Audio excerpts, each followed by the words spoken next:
Hey, what's going on YouTube? This is Sever7 and today we are taking a look at the TRM Bulldog, and that's with the ultimate goal of seeing if it's worth adding to your collection or your daily carry rotation.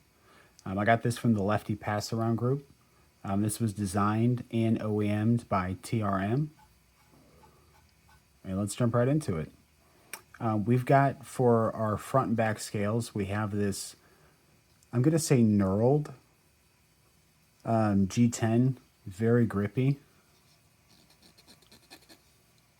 super comfortable. But you'll have really good grip using this. And I'm just gonna add this now. This thing was built to be freaking used and abused. I mean, for that reason alone, it's pretty fantastic. So we've got the knurled G10, and then we are rocking T8 hardware and T6 hardware. T6 for the body screws and T8s for the pivot. We do have these like body screws. I mean, they're fine. They don't do a whole lot for the aesthetic. They don't really look bad. They kind of break up the G10 a bit, but you know, nothing. I mean, it's fine, I guess. And then for our pocket clip, we do have a deep carry titanium pocket clip. The lip is a little low to go into my thicker jeans, but because it's low, and I'm jumping ahead a little bit, but because it's low, it fits in the hand really nicely, right? This clip is no hot spots. It's nice and tall back here, little lip. So I'll take that trade-off because going in and out of the pocket is something I do often, but I would trade the slightly annoying fit onto the pocket for good ergonomics. Now, jumping right into the ergos, this is great. You have your choke up spot right here, which is where I would spend the entire day. And then your middle finger's got this nice resting spot here. And then we do get a little fatter going into the back, which means I can get a full 4-finger grip. And also, I'm locked in right here. I'm locked in right here. And then since I've got some heft back here, I'm locked in. So the ergonomics are good and your lock-in is solid. You pair that with the traction you get from this knurling, and I mean, like this thing is not coming out of your hand. So it not only locks you in, but it does so in a super comfy way. Big fan. They really nailed those little details. As far as the feel, this thing feels solid. Like it is stout. You know, it feels a little more on the robust side. So it's not super light. And as far as the balance goes, I want to say we're balanced pretty damn well.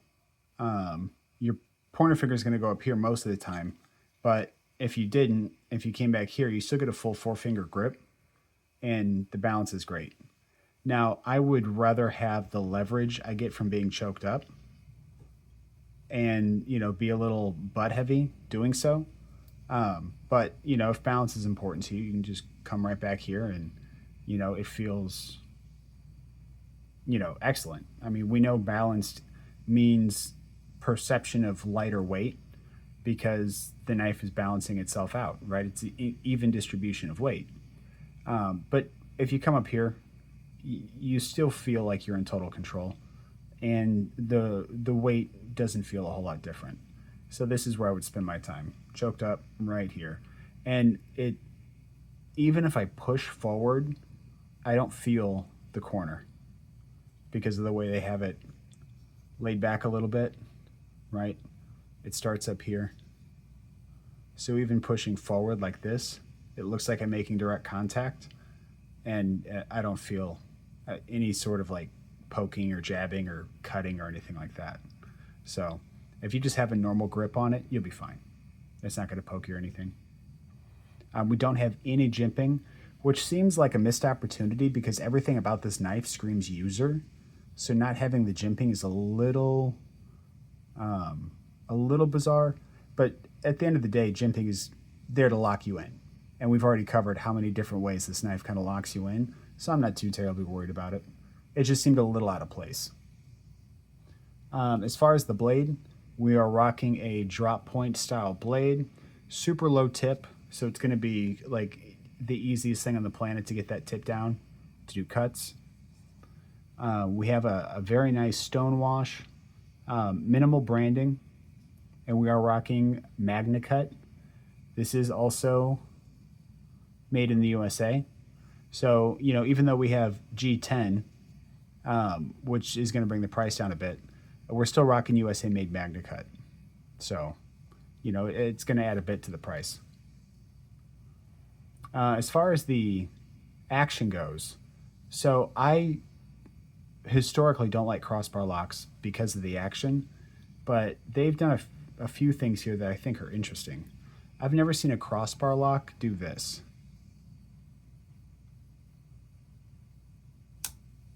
Sucked it right in. Which is what a D10 does. And it's got a really nice semi-resistant deployment. So it does feel like there's some detent there. So the action isn't great in general, but it is fantastic for a crossbar lock. The acoustics on the way out are fine. Normally with crossbar locks, it's really mushy and kind of like droned out. But this actually has a nice positive snap to it, which I appreciate. And whenever you disengage it, you go down and you drop, and then on release, you kind of get that suck in, which is nice. You go a little further to get the suck in, probably because I'm doing it slow. You know, if I wasn't trying to do it, it would go. Well, you get it.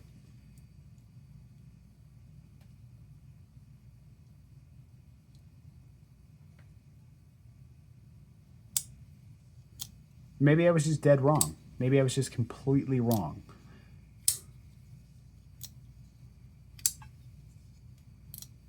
Oh, it kind of did it that time. Okay, not okay. Well, I'm done with that. This is ridiculous. It is lefty friendly because it's an ambidextrous pocket, or not pocket clip. The pocket clip's non-reversible, but it is. There we go. It is ambidextrous locking system, so. And I know the non-reversible clip thing kind of sucks, but what I've been doing with my right-handed knives is I've been putting them in my lefty pocket just to kind of test out if this is something that would work for lefties. But I put it in my lefty pocket, and then I just grab it with my right hand. So it's like it's in my lefty pocket, and then I just come over, pull it out of the pocket, and then I'm back in business.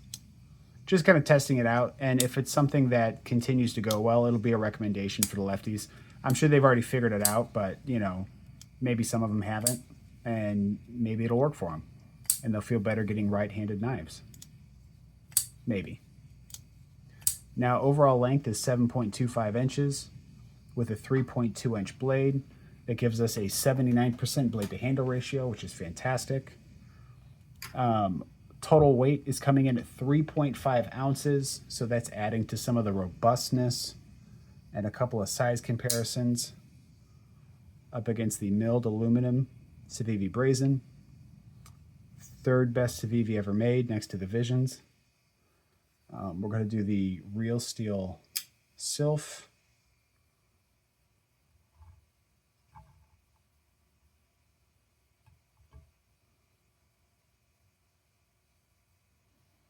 And even the Sylph is kind of dwarfing it. So it's certainly not a big knife. Oh, I almost forgot. We are rocking a...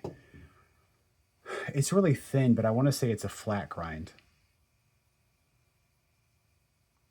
Right? It's got a nice and robust tip, so it'll be good for poking.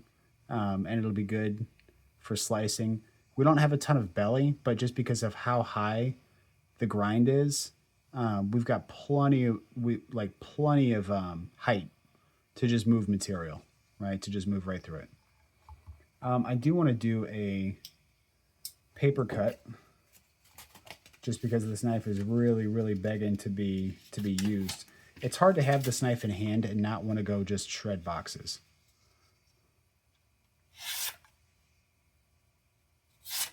Yeah.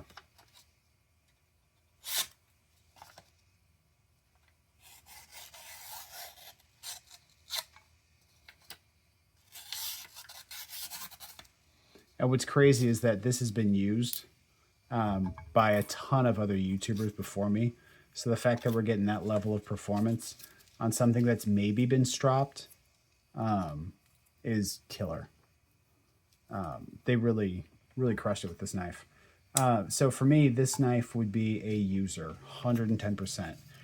And maybe this is a mental block for me, but I don't think anything with G10 would ever make it into my collection, right? I just don't think that would ever happen. I don't care how expensive or nice the knife is. If it's got G10 scales, I'm probably going to classify it as a user. But man, what a delight to use. This knife means business. It was built for business. You're not getting a ton of frills. You're not getting a ton of extra. You're literally just getting a tool. A very well-crafted, high precision, comfortable, ergonomic user. And while that's typically not my style, you just can't argue with the quality that TRM puts into their knives. Now, I'm going to prefer everything in titanium, but for what it is, I really have to give them kudos. I think they did an excellent job on this knife. The price is coming in at about $250. Whenever you go to buy one of these, I know if you go to eKnives, they have a 20 CV version. And then what I have here is a MagnaCut version. So, you know, depending on what attributes you prefer, you might want to keep an eye out for the steel. I think MagnaCut's going to be better overall as far as well-roundedness. But 20 CV is nothing to laugh at. It's a good steel. I just think overall I prefer MagnaCut. Also dependent on the heat treat. I couldn't find HRC ranges for this. They might have it on their site, but I went to a retailer site to look up stats. Man, even the slow roll on this. That might be the best way to deploy it. Like Sebenza style. That positive lockup at the end. Just delicious. Yeah, I actually wasn't super excited to review this because it's outside of my taste. But I got to tell you, something that's just meant to be used like this, just something that, like, you don't, like, you love beating this thing up. I mean, I would do yard work with this. Like, I'm constantly looking for what can I cut? Like, what can I get a hold of? And I'm actually looking right now to see if there's like, yeah, here we go. Hold on. Let me grab a little box.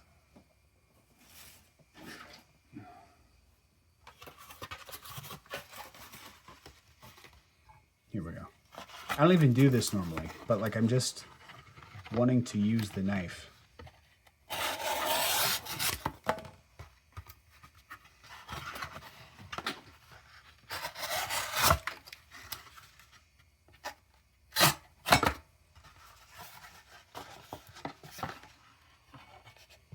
Might help if it was on screen. Yeah.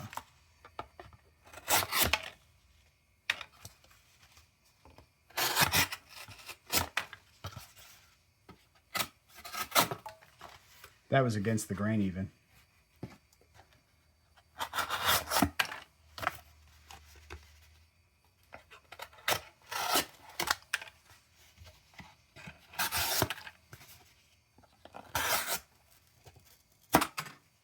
Sorry, I'm working with limited space here, so I'm not getting the best angles on it. But I can tell you, this thing is just delightful. Let's see if I can... Oh, that was my bad. Okay. A lot of this is user error, guys. But rest assured, this thing definitely gets the job done.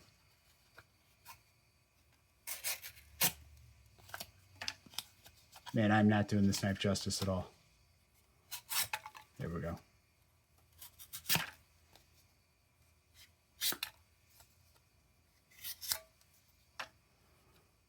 Okay, maybe one more. Okay, there we go. Yep, recommended. Fantastic knife, especially if you want to use her. Oh, sorry for the shake.